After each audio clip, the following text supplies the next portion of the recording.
Bom dia, queridos, graça e paz. Número 134.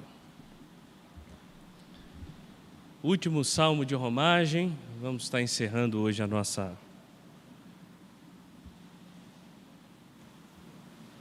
nossa série de mensagens. Foram 15 salmos pregados, louvado seja o nome do Senhor. E agora vamos ao último, Salmo 134. Está entre nós o Samuel, seja bem-vindo, Samuel. Deus te abençoe. Né? Nétio e a família estão aí também, coisa boa. Dona Lourdes, né? Direto do Goiás, está aqui entre nós, seja bem-vinda também. Entre outros, sejam todos bem-vindos. Todos acharam o Salmo 134?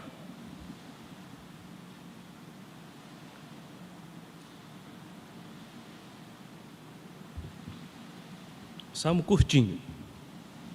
Bendizei ao Senhor, vós todos, servos do Senhor, que assistis na casa do Senhor nas horas da noite.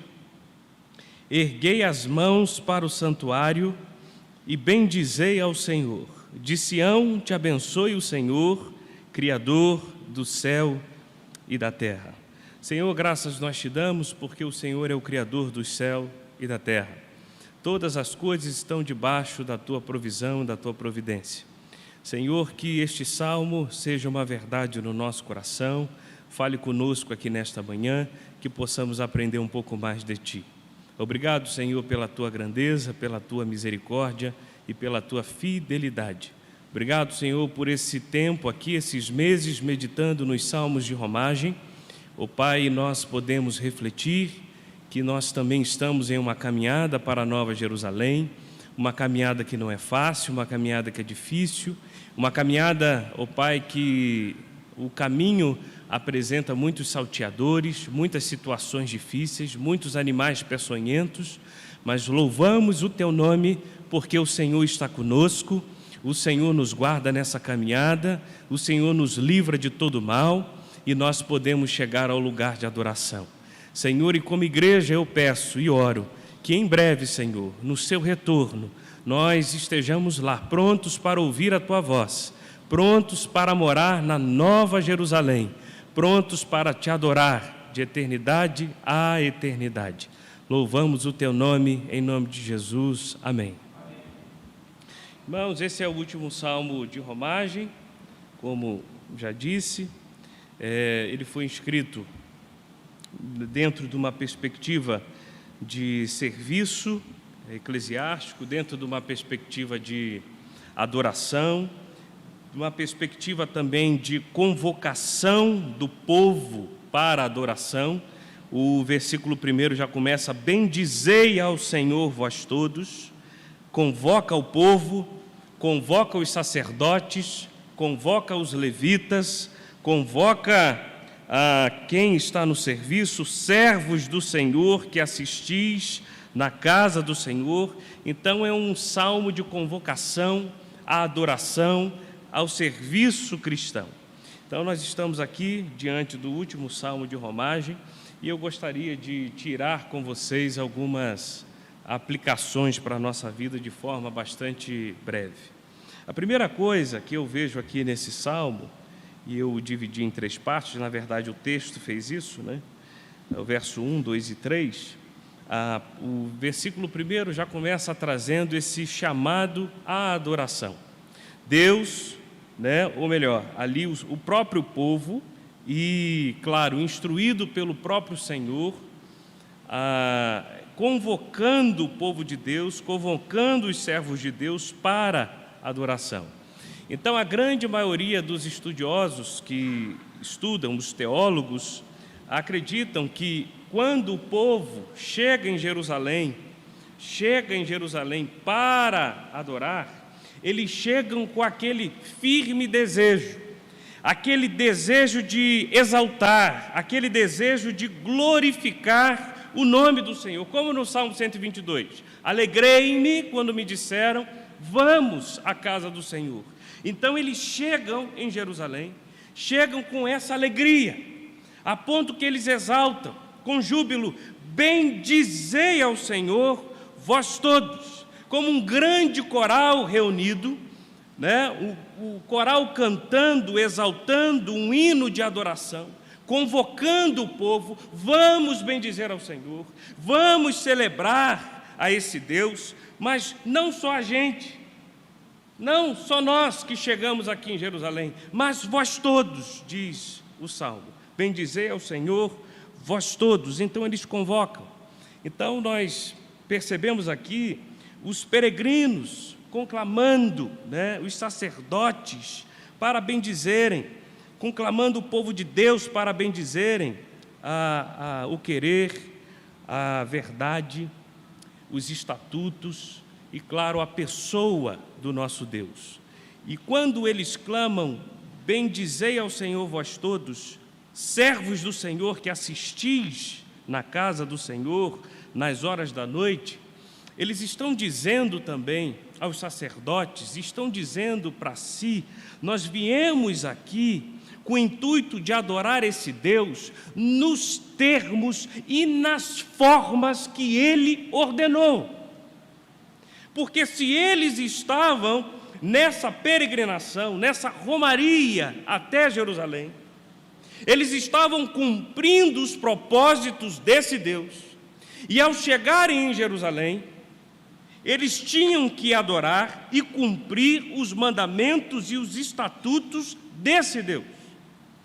Então, quando eles dizem: bendizei ao Senhor vós todos, inclusive os servos, os sacerdotes, vamos bendizer baseado na ordenança desse Deus.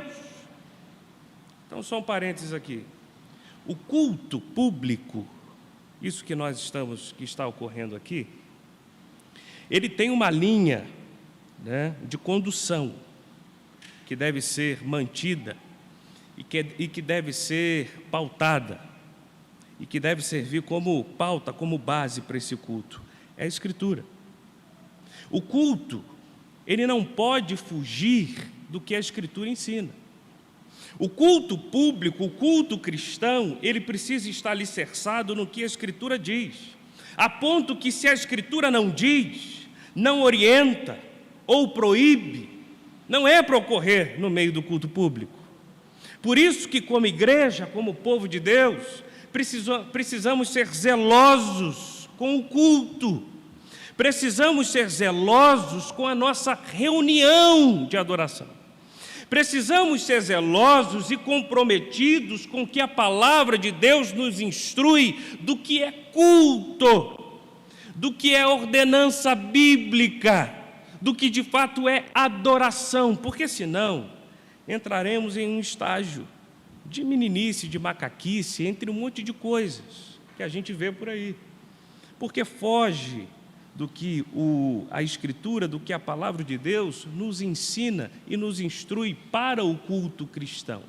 Então, quando esse povo chega, eles chegam pedindo: bendizer ao Senhor vós todos, servos do Senhor que assistis na casa do Senhor, almejando um culto alicerçado na palavra teocêntrica e alicerçado no serviço eclesiástico piedoso. E esse, queridos, deve ser o desejo do nosso coração. Isso não é um desejo que deve só estar no coração do pastor, do presbítero, dos diáconos ou dos oficiais da igreja. É um desejo que deve estar no coração de todo o povo de Deus. Nós queremos adorar a esse Deus na mesma medida a qual Ele nos instruiu na sua palavra. Culto centrado, teocêntrico, a um Deus, um único Deus. Louvores, oração e pregação.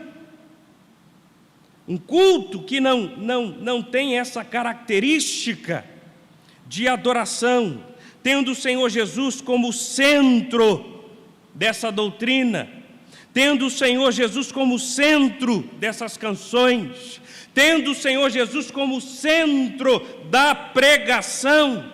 Não é culto, é qualquer outra coisa.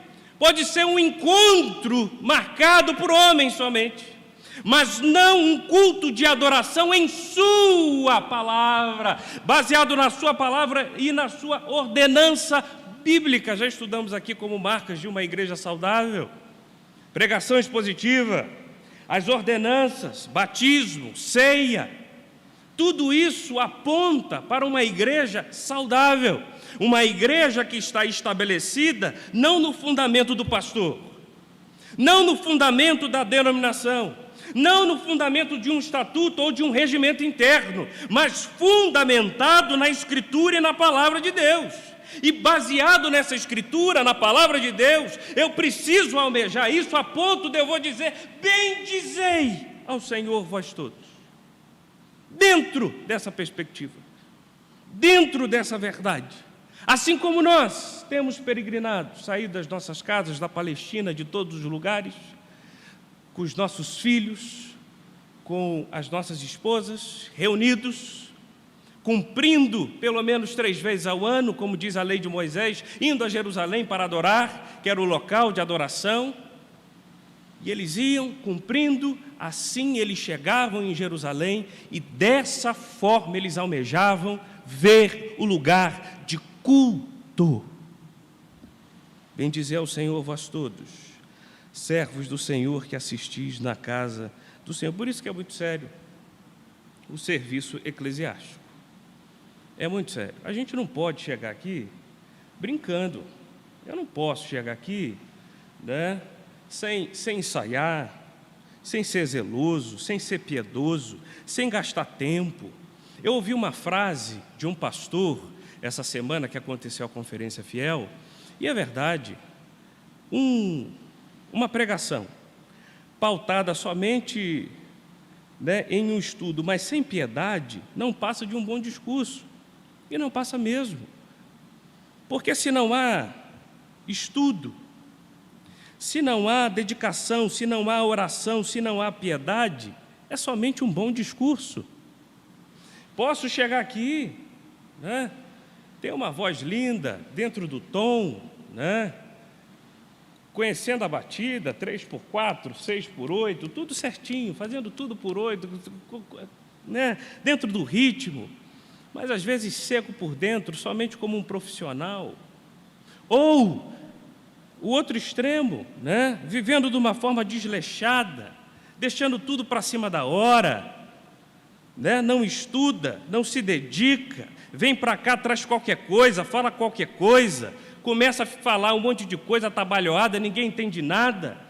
Vem para cá, não ensaia, não se dedica, não chega na hora. Tudo isso está demonstrando um desleixo com as coisas de Deus. É melhor sair. É melhor nem começar. Seja sincero com você mesmo. Seja sincero com você mesmo diante de Deus, porque Deus abomina, odeia o cínico, que é aquele que quer fazer as coisas de Deus de forma desleixada, ou às vezes somente para aparecer, somente para estar na frente, somente para dizer que tem um cargo, que tem uma posição, que está num local, mas distante dessa verdade aqui. Então seja sincero com você mesmo, com Deus. Há desleixo no meu coração. Bendizei ao Senhor, vós todos, servos do Senhor que assistis na casa do Senhor nas horas da noite. Povo clamando, vindo das suas casas e chegando a Jerusalém. E clamando por isso, almejando isso, sentindo essa necessidade, vamos adorar em conformidade com essa palavra. Então, queridos, abrindo mais uma vez um parênteses aqui, na história de Israel, muitas vezes o povo se distanciou do culto bíblico. Se você olhar lá em Jeremias, abre comigo aí rapidinho. Jeremias, vamos falar do povo primeiro, já eu falo dos sacerdotes. Jeremias, capítulo 2. Veja aí a partir do versículo 1. Leia aqui rapidinho. A mim me veio a palavra do Senhor dizendo: vai, clama aos ouvidos de Jerusalém, assim diz o Senhor, lembro-me de ti, da tua afeição quando eras jovens e do teu amor quando noiva, e de como me seguias no deserto, numa terra em que se não semeia, Então Israel era consagrado ao Senhor e era as primícias da sua colheita. Todos os que o devoraram e se faziam culpados, o mal vinha sobre eles, diz o Senhor. Versículo 4. Ouvi a palavra do Senhor, ó casa de Jacó, e todas as famílias da casa de Israel. Assim diz o Senhor, que injustiça acharam vossos pais em mim, para de mim se afastarem, indo após a nulidade dos ídolos e se tornando nulos eles mesmos, e sem perguntarem, onde está o Senhor que nos fez subir da terra do Egito, que nos guiou através do deserto por uma terra de ermos e de covas, por uma terra de sequidão e sombra de morte, por uma terra em que ninguém transitava e na qual não morava homem algum. Eu vos introduzi numa terra fértil, para que comesses o seu fruto e o seu bem, mas depois de terdes entrado nela, vós a contaminastes e da minha herança fizestes abominação. O que esse texto está dizendo? Que o povo de Israel, o povo de Deus, muitas vezes eles se distanciaram do culto público. Eles entraram em uma perspectiva de culto pagão, indo a outros deuses, indo após a nulidade, diz o texto, dos ídolos, se distanciando da Escritura e, consequentemente, se distanciando do Deus que fez todas as coisas. Porque uma vida distante da doutrina, uma vida distante do ensino bíblico, uma vida distante de Deus, colocará a sua adoração a outro ser, a um ídolo, diz o texto. E eles se distanciaram, a ponto que Deus está aqui lembrando a eles, eu levei vocês a uma terra, eu fiz tudo isso com vocês, e vocês se esqueceram disso tudo. Na verdade, a terra que eu preparei para vocês, vocês macularam, vocês mancharam. Veja isso, gente. O povo de Deus, o povo de Israel, ao receber essa bênção, essa herança, diz o próprio Deus, vós a contaminastes. Esse texto está nos ensinando que nós temos esse grande potencial. Se o nosso coração não estiver alicerçado em Cristo, não estiver alicerçado na doutrina, neste Deus, de macular, diz o texto, de contaminar a terra que era fértil. Por isso, que a nossa vida, o nosso coração, o nosso ser, o nosso pensar, precisa estar alicerçado no Deus o qual servimos. Precisamos conhecê-lo, precisamos depender dele, caminhar por ele. Infelizmente, muitas vezes, Israel se distanciou aqui dessa verdade. Por isso que o salmista está dizendo, bendizei ao Senhor vós todos. Todos vamos bendizer na verdade. Todos vamos bendizer à luz da doutrina, à luz da lei mosaica.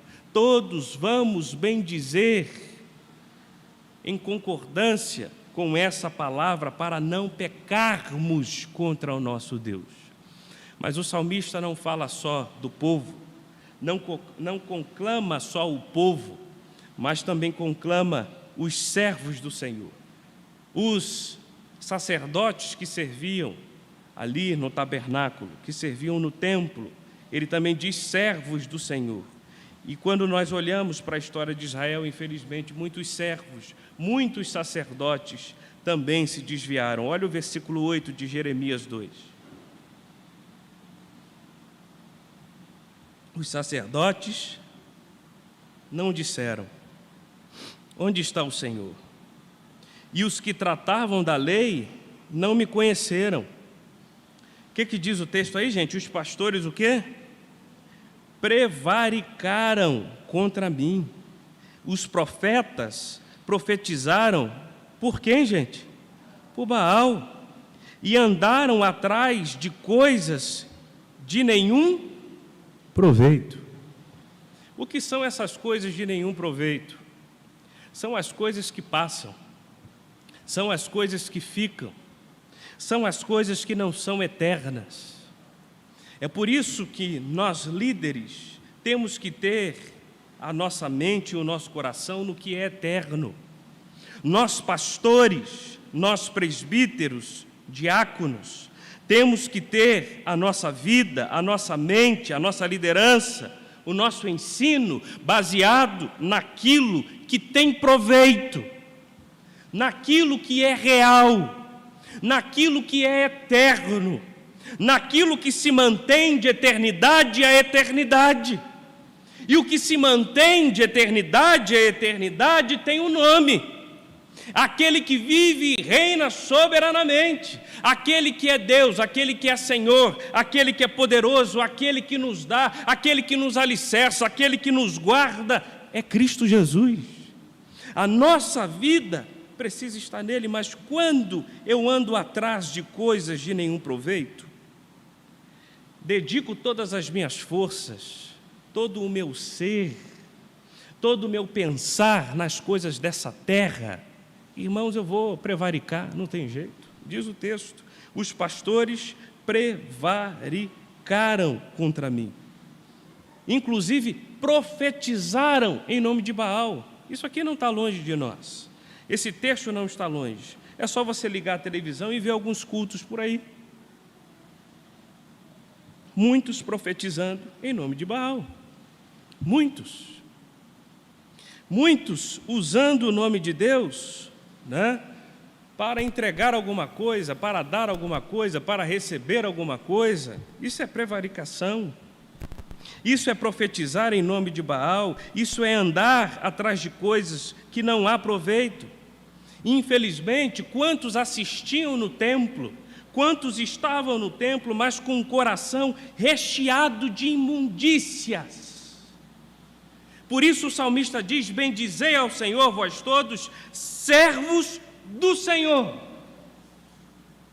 Vocês também, com adoração, com verdade, com júbilo. Por isso que Jesus, quando ele chega no templo, ele sai jogando tudo por terra, porque o que estava acontecendo no templo, e à luz da palavra de Deus do Antigo Testamento, dizia a profecia que a minha casa será chamada o quê, irmãos? Casa de oração. Mas o que estava virando era uma casa de câmbio, uma casa de extorsão, uma casa de lavagem de dinheiro, prevaricação contra Deus. E ele, movido por aquela ira santa, ele não suporta o que estava acontecendo, vendo viúvas não assistidas, vendo o povo de Deus chegando para ouvir uma palavra e não tinha uma boa palavra, vendo o povo sofrendo, vendo discriminações, e o templo com a sua instituição para ser chamada casa de oração não estava ocorrendo, porque em primeiro lugar os seus sacerdotes viviam como profetas de Baal, com coração cheios de imundícias. Então o povo, os sacerdotes se distanciando. Isso está lá em Lucas capítulo 19, versículo 45 e 46. Depois você olha Jesus entrando no templo. Por isso, irmãos, uma aplicação aqui para nós. Nós fomos chamados ao culto real, ao culto em espírito e em verdade. Um culto que não pode ter brincadeira. Nós não viemos aqui para brincar com essa palavra, para brincar com essa verdade. Pastor, líder, Conferência Fiel, Jonas Madureira, ele disse isso, gostei muito do que ele disse. Pastor não foi chamado para ficar aqui, escovando pelo de ovelha. Pastor não foi chamado aqui para ser macaco, de circo, para fazer o povo rir. Pastor, os líderes não foram chamados para serem o centro da atenção. Pastores foram chamados para instruir e ensinar com verdade e vida piedosa a palavra de Deus, o ensino da Escritura. Foi para isso que nós fomos chamados. Esse é o nosso propósito, ser somente, isso a gente aprende na aula de homilética, ser somente um canal, nada mais. Não por mim, mas somente pelo Senhor. O pregador que aqui estiver, esteja como um canal, pronto, preparado por Ele mesmo, pelo próprio Deus, para despejar, ensinar a palavra desse Deus, desse Senhor. Mas quando isso não ocorre, nos distanciamos desse espírito verdadeiro, dessa adoração verdadeira, nos distanciamos da verdade bíblica e precisamos urgentemente pedir para Deus, querido, sondar o nosso coração, a fim de revelar se há em nós algum caminho mau. Senhor, sonda, como que eu estou fazendo o meu serviço cristão? Estou aqui como tesoureiro, estou aqui como conselho fiscal, eu estou aqui como professor, eu estou aqui como pastor. Senhor, revela, porque eu não posso permitir que nenhuma raiz maligna venha ganhar espaço no meu coração.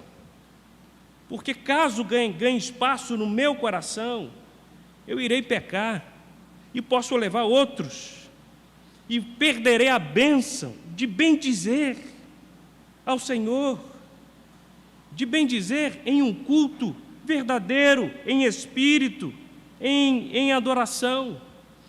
E para aplicar isso, eu lembro de Zacarias, Lucas capítulo 1. Zacarias, homem de Deus. Vou usar esse texto, mas não estou dizendo que o meu irmão não era homem de Deus. O texto bíblico diz que era. Mas havia algo no coração desse sumo sacerdote, desse sacerdote, que não agradava a Deus. Mas antes eu quero fazer questão de dizer que o meu irmão Zacarias, que eu vou usar como exemplo aqui, para aplicar o que eu estou dizendo, era homem de Deus. Versículo 6 de Lucas 1, aqui falando da sua esposa, né, Zacarias e Isabel, diz o versículo 6 que ambos eram justos, Lucas 1, 6, justos diante de Deus, vivendo irrepreensivelmente em todos os preceitos e mandamentos do Senhor. Então, estou falando de um homem, agora, que eu vou citar como exemplo, que era homem de Deus, justo diante de Deus e vivia de uma forma irrepreensível, mas que em seu coração havia algo que não agradava ao Senhor. Você também é homem e mulher de Deus, e eu creio que você também vive de forma irrepreensível nos preceitos e nos mandamentos do Senhor. Creio também que você é justo. Você é justo porque você foi justificado pelo Senhor Jesus Cristo. Mas, ao mesmo tempo, você está em um processo de santificação. Há coisas em nós que nós precisamos mudar, que nós precisamos melhorar.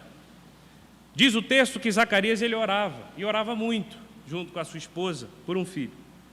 Isabel era estéril, já estavam avançados em dias.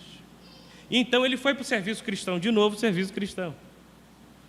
Estava lá no templo, estava lá no lugar de adoração, trabalhando, e então o anjo do Senhor aparece, o próprio anjo de Deus aparece, e diz, olha só, o Zacarias, sua oração foi ouvida, Deus ouviu sua oração, você irá receber um filho, será grande homem, diz o versículo 15, né? Ele será grande diante do Senhor, ele será cheio do Espírito Santo. Fica imaginando a gente orar, pedir a Deus e ouvir essa resposta, a alegria que deveria fluir do nosso coração. Mas não é isso que flui do coração do nosso irmão Zacarias. Não flui uma alegria, não flui um contento, mas o que flui do coração de Zacarias, irmãos, é incredulidade. Versículo 18. Então perguntou Zacarias ao anjo, como saberei isto? Pois eu sou velho e minha mulher o quê, irmãos? Avançadas em dias. Então veja, um homem de Deus, trabalhando na obra de Deus, ouvindo a voz de Deus, ouvindo o cuidado de Deus, mas o que estava saindo do seu coração era incredulidade. E às vezes estamos trabalhando no templo, mas o coração está incrédulo. Às vezes estamos aqui servindo, cantando e pregando, mas o coração seco, imerso na incredulidade, não conseguindo bendizer, como diz o salmista, bendizei vós todos, não conseguindo bendizer esse Deus. E quando não conseguimos bendizer esse Deus, porque o nosso coração está numa área que não está sendo tratada a ponto de cegar o nosso entendimento no nosso serviço, nós não conseguimos cumprir o nosso papel. Porque veja, Deus, o nosso Deus é santo, e Ele repulsa o pecado, Ele repulsa a incredulidade, e diz no versículo 20, olha, ficarás mudo e não poderás falar até o dia em que estas coisas venham a realizar-se, porquanto, o quê? Não acreditastes nas minhas palavras, as quais a seu tempo se cumprirão. Irmãos, quando nós não somos humildes em não colocar o nosso coração diante de Deus para o Senhor tratar e deixarmos sermos tratados por Ele, guiados por Ele, entendendo que nem sempre a gente está certo, entendendo que a gente precisa melhorar, entendendo que o outro pode estar certo, entendendo que em alguns cenários às vezes a incredulidade está no meu coração, entendendo que há alguma coisa aqui dentro e eu estou deixando ser tomado por isso, eu não consigo servir, eu não consigo trabalhar. Diz o versículo 21. Olha isso. O povo estava esperando a Zacarias e admirava-se de que tanto se demorasse no santuário. Por que o povo esperava Zacarias? Porque quando o sacerdote saía de dentro do templo, ele saía para trazer uma palavra ao povo. O povo estava aguardando uma palavra. O povo estava aguardando um direcionado da parte de Deus. O povo estava almejando isso. E se admirava, poxa, ele está demorando. Talvez, o texto não diz isso, vem coisa, né? Vem coisa sustância aí, Deus está falando. Mas quando ele sai, qual palavra que sai da boca de Zacarias, irmãos? Nenhuma. Versículo 22. Mas saindo ele, não lhes podia falar. Então entenderam que tiveram uma visão no santuário, expressava-se por acenos e permanecia mudo. Sucedeu que, terminados os dias de seu ministério, voltou para casa. Um coração imerso na incredulidade, um coração não tratado por Deus, um coração não cuidado por Deus não consegue bendizer e muito menos cumprir o papel o qual Deus nos designou, que é a adoração. Então cuide do seu coração, você que é servo, todos vocês são servos, cuide do seu coração. Calce a sandália da humildade, dobre o seu joelho, coloque sua cara no pó e pergunte ao Senhor: Senhor, aonde eu preciso melhorar? Senhor, me ajuda a tratar esse ciúme do meu coração. Senhor, ajuda a tratar essa questão. Ajuda-me, Senhor, a ser liderado. Muitos querem liderar e nem todos foram chamados para liderar. Muitos querem liderar, mas antes de ter a bênção de Deus de ouvir. Se você quer ser um bom líder, prepare-se para ouvir e ouvir muito. A ponto que você vai sentar e vai estar feliz em ouvir. E como é bom ouvir, irmãos. Mas muitos não querem ouvir, só querem falar. Ou querem se omitir. E para isso, a gente precisa ser sincero com o nosso coração. Deus, eu quero assistir na sua casa. Eu quero cantar, eu quero exaltar, eu quero pregar, eu quero liderar. Mas ajuda-me a tratar o meu coração, a tirar as traves dos meus olhos, para aí sim eu querer tratar e cuidar. Mas ajuda-me, Senhor, a ser tratado, a ser dominado, domado pelo Teu Santo Espírito. Essa é uma oração que não pode fugir de nós que somos líderes. E aqui tem líderes, aqui tem oficiais. Lembre-se sempre disso, vocês que assistem na casa do Senhor nas horas da noite. Precisamos deixar o Espírito Santo domar o nosso coração. Segundo lugar, queria ver o caráter dessa adoração. Qual é o caráter que o povo de Deus aguardava ali, voltando lá ao Salmo 134, versículo 2: erguei as mãos para o santuário e bendizei ao Senhor. Então já vimos aqui que nossa adoração ela precisa estar pautada no Espírito, na verdade. Consequentemente, nós precisamos ser humildes, sinceros, para reconhecer que, por vezes, há raízes em nosso coração que precisa ser arrancada e substituída pelo senhorio de Deus. E nós precisamos compreender também que a nossa adoração ela precisa ser feita com as mãos erguidas e purificadas. Não adianta você estar com as mãos erguidas, mas com as mãos sujas.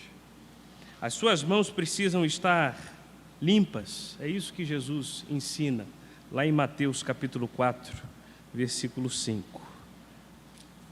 Deixa eu abrir aqui. A nossa precisa estar limpo. Jesus tratando sempre do nosso coração, da nossa pureza, do nosso ser, do nosso caminhar. Na verdade é 1 Timóteo, irmãos, perdão, 1 Timóteo capítulo 2, versículo 8, é o apóstolo Paulo, ele vai dizer assim, 1 Timóteo 2, 8, quero, portanto, que os varões orem em todo lugar, levantando mãos santas, sem ira e sem animosidade. Ou seja, tendo as suas mãos, o seu coração tratado, o seu coração cuidado nesse Deus, a ponto que o apóstolo Paulo diz, os varões devem orar em todo tempo, levantando suas mãos. Paulo reverberando esse ensino, Paulo reverberando os ensinos do próprio Cristo, que sempre nos ensinou a tratar o coração, e era o que Cristo fazia, tratando o coração dos fariseus, o coração dos escribas, o coração dos seus discípulos, para que tenhamos um trabalho puro, purificado nele, alicerçado nele. E o apóstolo Paulo agora dizendo a mesma coisa, como disse o Salmo, erguei as mãos para o santuário e bendizei ao Senhor com essas mãos santas, sem ira e sem animosidade. Paulo está dizendo que é possível estar com as mãos erguidas e não em santidade, mas com ira e recheada de animosidade. É isso que ele está dizendo aqui, que isso é possível. Quantos no tempo de Jesus levantavam as mãos? Jesus vai dizer isso lá em Mateus capítulo 6, não sejam como os hipócritas, que no muito falar, no levantar a mão, no fazer, na verdade, estão querendo se mostrar, aparecer, a ponto que Jesus diz, olha, tranca a porta do seu quarto, aonde ninguém vê, e lá adore. Ou seja, levante as suas mãos. Não levante as suas mãos numa perspectiva de vista de homens, mas numa perspectiva de santidade, sem ira, sem animosidade. Então, queridos, a adoração verdadeira nada mais é do que a valorização ou considerar Deus mais precioso do que todas as coisas. Senhor, eu ergo as minhas mãos a Ti, ao Teu templo, ao santuário, bendizendo ao Senhor, porque o Senhor é tudo. O Senhor é o Deus Todo-Poderoso. E é diante de Ti que as minhas mãos são purificadas, as minhas mãos são limpas. É diante de Ti, Senhor, que toda a ira que tem no meu coração bate em retirada. É diante de Ti que toda a animosidade que possa haver no meu coração bate em retirada. E por isso, Senhor, eu ergo as minhas mãos, eu levanto as minhas mãos, eu bendigo ao Senhor, para que o Senhor trate de mim e receba a verdadeira adoração, de um coração contrito, arrependido. E essa adoração é possível quando um coração que entende que depende de Deus e ama a Deus com todo o entendimento, sem mistura nenhuma, se prostra diante de Deus, levanta as suas mãos de forma humilde e arrependida e recebe dele. E aqui, irmãos, está algo sublime, entendo eu. Quando nós adoramos, quando nós nos prostramos, quando nós adoramos em espírito e em verdade, com as nossas mãos limpas, puras, isso nos move a fazer missões. Porque fazer missões nada mais é do que levar o outro para que o outro entenda que há um Deus que é digno de toda adoração e ele também possa adorar. Que os oprimidos pelo pecado possam reconhecer que há um Deus o qual recebe a nossa adoração, recebe o nosso serviço, recebe um coração contrito. De que há um Deus que nos ama, a ponto que deu o seu único Filho para que tenhamos vida e vida eterna. E dando este Filho, abriu caminho para que eu e você possamos adorar, agora purificados e cuidados. Quantos estão por aí perdidos, adorando a homens, adorando a animais, adorando a outros seres? Mas Deus chamou-nos para essa adoração, para erguer as mãos para o santuário. E na medida que a gente ergue essas mãos para o santuário, bendizendo ao Senhor, Deus começa a usar o seu povo e o que era uma comunidade pequena, ela começa a crescer, a se espalhar, porque outros vão conhecendo essa adoração, outros vão conhecendo esse transformar, outros vão conhecendo que a animosidade cai por terra, outros vão vendo que há mudança, que há restabelecimento, outros vão experimentando essa graça, outros vão experimentando essa verdade e outros vão conhecendo a beleza da adoração. Erguei as mãos para o santuário e bendizei ao Senhor. Então, uma igreja, irmãos, que está fraca nessa área missiológica, ela precisa urgentemente olhar para a sua adoração.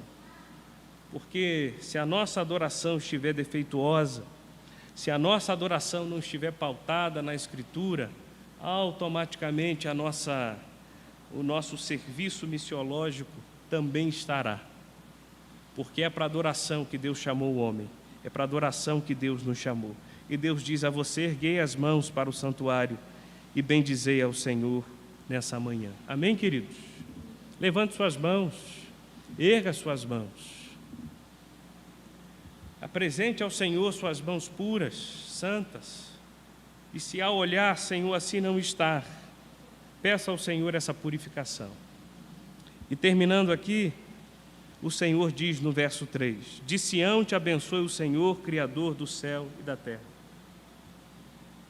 A você que adora, a você que decidiu entrar neste caminho da adoração, que é estreito, nesse caminho de carregar a cruz, nesse caminho de negar a você mesmo, nesse caminho de ser humilde e ter que purificar as mãos, ter que mergulhar no Rio Jordão 7 vezes, nesse caminho de ser dependente, nesse caminho de ter suas mãos erguidas para o santuário e ser doutrinado por esse Deus.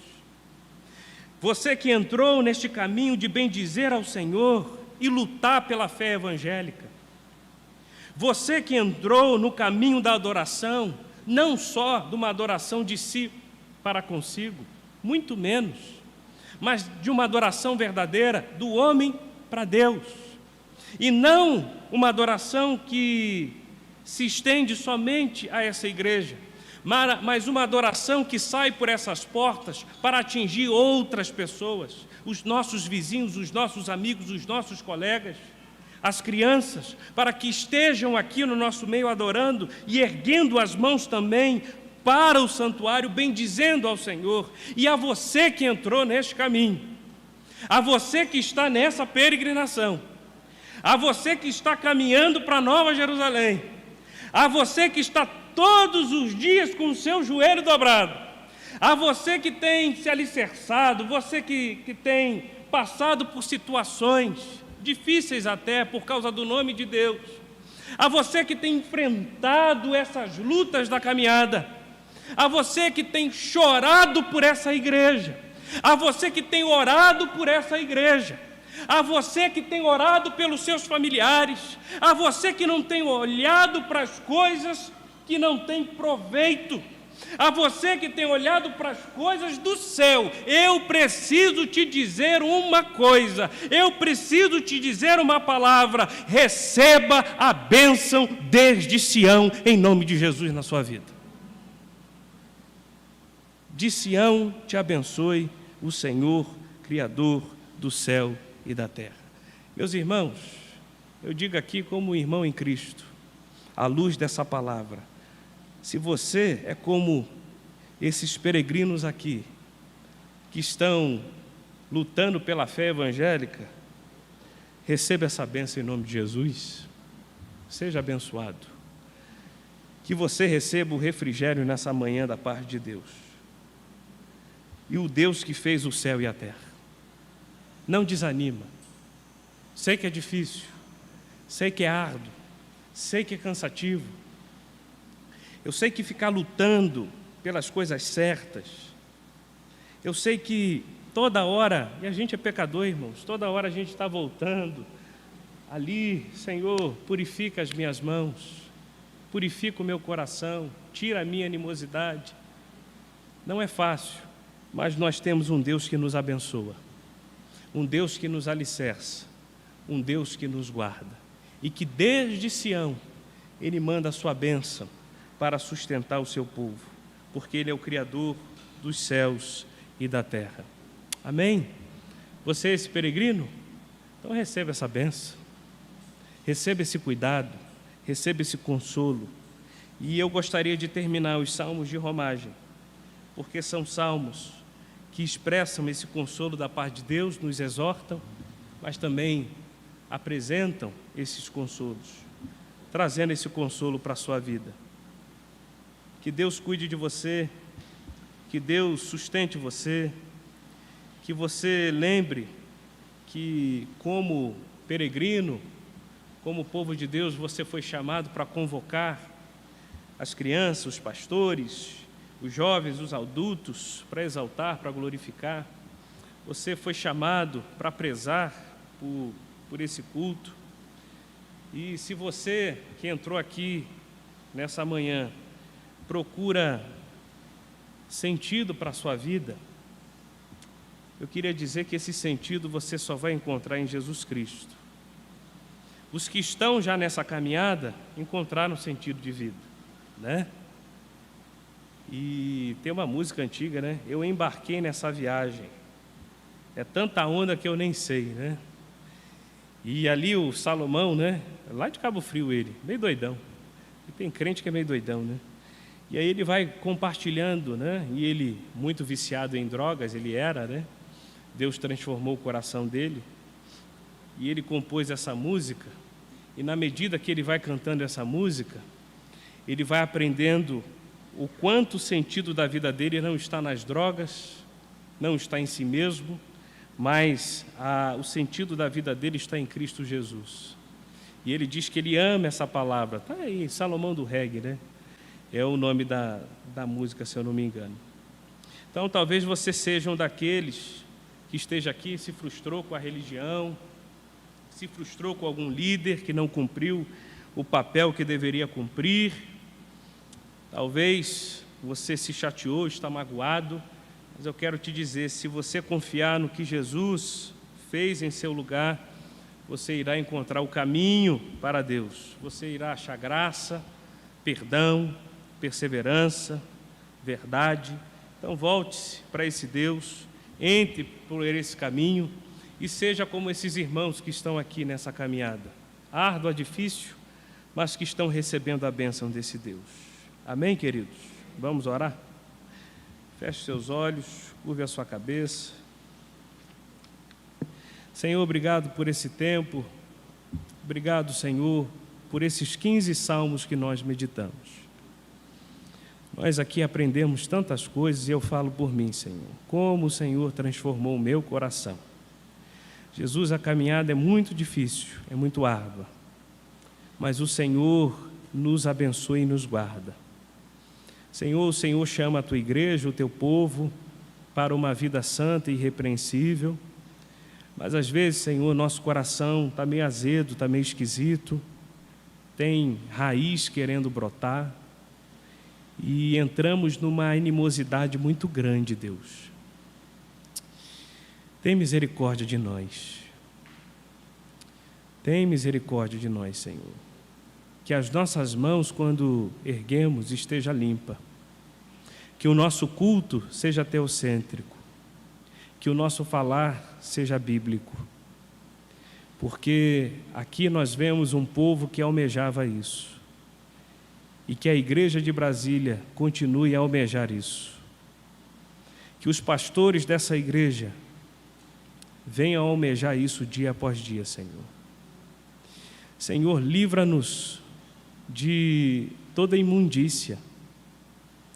Como diz a diaconisa Osanilda, livra-nos, Senhor, de todo vexame. Livra-nos, Senhor, de toda preguiça no ministério pastoral. Livra-nos, Senhor, de toda preguiça no ministério aqui. Livra-nos, Senhor, de não cumprir os Teus estatutos. Livra-nos, Senhor, ó Pai, de tudo aquilo que leva-nos ao cinismo. Livra-nos, Senhor, de nós mesmos. E ajuda-nos a carregar a cruz. Ajuda-nos a Te adorar em espírito e em verdade, Senhor. E adorando em espírito e em verdade, como igreja, o mundo verá que há um Deus verdadeiro. Senhor, que os de fora vejam que nessa igreja tem uma unidade não feita por mãos humanas, mas uma unidade que é Cristo Jesus. Senhor, que como igreja, a nossa unidade manifesta a Tua glória. Que como igreja, a nossa adoração venha incentivar ó Pai, pregar e levar o Teu Evangelho a outros para Te adorarem também. Senhor, nós profetizamos isso. Nós queremos ver almas se rendendo aqui, Jesus. Nós queremos ver mais batismos aqui, Senhor. Nós queremos continuar cumprindo os Teus estatutos aqui, Senhor. E dizer, vamos adorar. Dizer aos sacerdotes, aos líderes, vamos adorar, em espírito e em verdade, Deus. Obrigado, Senhor, por esse salmo, porque esse salmo é uma exortação a nós, mas também é um consolo de que quando nós estamos no caminho, nesse caminho estreito, nós experimentamos a bênção do Senhor. Jesus, nós temos experimentado o maná caindo do céu, Deus. Tem maná caindo do céu. Tem nuvem, ó Pai, durante o dia. E tem chama de fogo, Senhor, no turno da noite. O Senhor tem sustentado a nossa sandália.